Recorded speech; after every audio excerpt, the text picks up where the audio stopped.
তোমার অফিসে যেতে মানা করছি, হ্যাঁ মোবাইলে ফোন দিতে মানা করছি, দেখা সাক্ষাৎ হলে কথা কইতে মানা করছি। কেন করছি জানো? আমার বউর কারণে। আমার বউ চাইতো না যে তোমার সাথে কথা কই, ফোনে যোগাযোগ হোক, দেখা সাক্ষাৎ হোক, এটা বউ চাইতো না। তার অর্থই না যে তোমার আমি না করে দিচ্ছি, আমি তোমার ভুলে গেছি, মুঠেও মরি নেই। তোমার সর্বক্ষণ মনে হয়েছে আমার, খাইতে গিয়ে, গোসল করতে গিয়ে, শুইতে গিয়ে, চা খাইতে গিয়ে, রিক্সায় বসে 24 ঘন্টা মনে হয়েছে। এই জন্যই তোমার ডেকে পাঠাইছি। কেন পাঠাইছি জানো?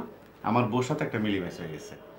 ও, এখন আপনি আপনার বউরে শান্ত করছেন, এই জন্য আপনি আমরা ডাইকে পাঠাইছেন আর এইসব ডায়লগ শুনাইতেছেন।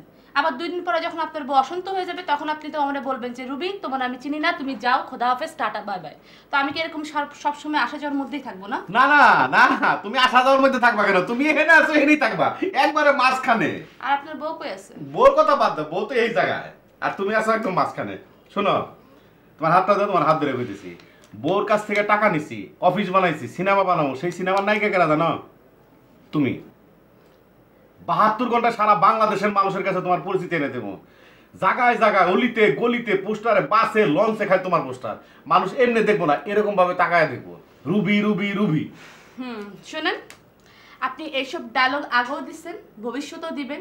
সেই জন্য বলতেছি এইসব ডায়লগ দিয়ে কোনো কাজ হবে না। আগে আপনি কাজে প্রমাণ করেন যে আপনি কি জিনিস, তারপর আপনি আমার হাত কেন। আপনি যদি আমার হাত ধরে সারাদিন বসে থাকেন, আমি আপনার কিচ্ছু বলবো না। আপনি আগে প্রমাণ করেন। হ্যাঁ, তোমার কি ধারণা আমি প্রমাণ করতে পারবো না? শোনো, আমার নাম K M Firoz, director of FDC. More than important topic হচ্ছে আমার ছবির নায়িকা তুমি। কে কি কইলো, কে কি করলো, কে কোথায় গেল, তাতে আমার কিচ্ছু আসা যায় না। আমার সিনেমার নায়িকা একজনই, রুবি। বৈষ্ণব রয়কার, বয়রি শিকারবি। আপনার এসব কথা তো আমি পড়বো না, আপনার সব কথা আমি আপনার বিশ্বাস করি না। আপনি কাজে প্রমাণ করেন। আসি, খোদা হাফেজ।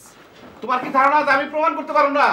আমার নাম K M Firoz, director of FDC. More than important talking হচ্ছে আমার ছবির নায়িকা তুমি। বাস তুমি ছাড়া অন্য কারো আমি নায়িকা বানাবো না। তোমারে 72 ঘন্টায় সারা বাংলাদেশের মানুষের কাছে পরিচিতি এনে দেবো। আমার নাম K M Firoz, director of FDC. More than important talking হচ্ছে, এটা আমার প্রমিস।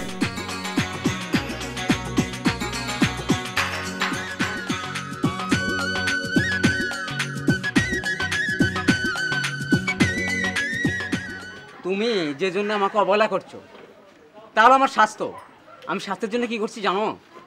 ব্যায়াম করছি রীতিমতোভাবে, আয়ুর্বেদিক ওষুধ খাচ্ছি, মুস্তাকারিস্ট, বলারিস্ট, এই সমস্ত ওষুধ খেয়ে শক্তিশালী হচ্ছি। সাগরিকা, সাগরিকা, এখন তো দ্বিমত থাকার কথা না সাগরিকা। স্বাস্থ্য রক্ষা করার জন্য আপনি আয়ুর্বেদিক খাচ্ছেন, ব্যায়াম করতেছেন, সে খুব ভালো কথা। কিন্তু আসল ফ্যাক্টর ওইটা না। আসল ফ্যাক্টর হচ্ছে কি আমার পরিবার। আমার পরিবার চাইতেছে না আপনার সঙ্গে কোনো রিলেশন হোক। আমি কি করব? শোনো সাগরিকা, আমি তোমাকে বলে দিচ্ছি, তোমার পরিবার হোক আর তুমি হও, এই সমস্ত কোনো ঘটনা আমি শুনতে চাই না। ঘটনা ঘটাবো। ঘটনা ঘটাবো মানে? আরে ঘটনা ঘটাবো, জানো না তোমার সাথে আমার বিয়ে হবে, তোমাকে বিয়ে করবো। সেটা কি আপনার ইচ্ছে নাকি? শোনেন শোনেন গজনীদা, আপনি আমাকে ক্ষমা করে দেন। আপনি চেষ্টা করেন অন্য কারো পিছু ধরতে, দয়া করে আমার পিছু ধরেন। সাগরিকা, শেষবারের মতো বলে দিচ্ছি, ঘটনা ঘটবে, আমি ঘটনা ঘটবে।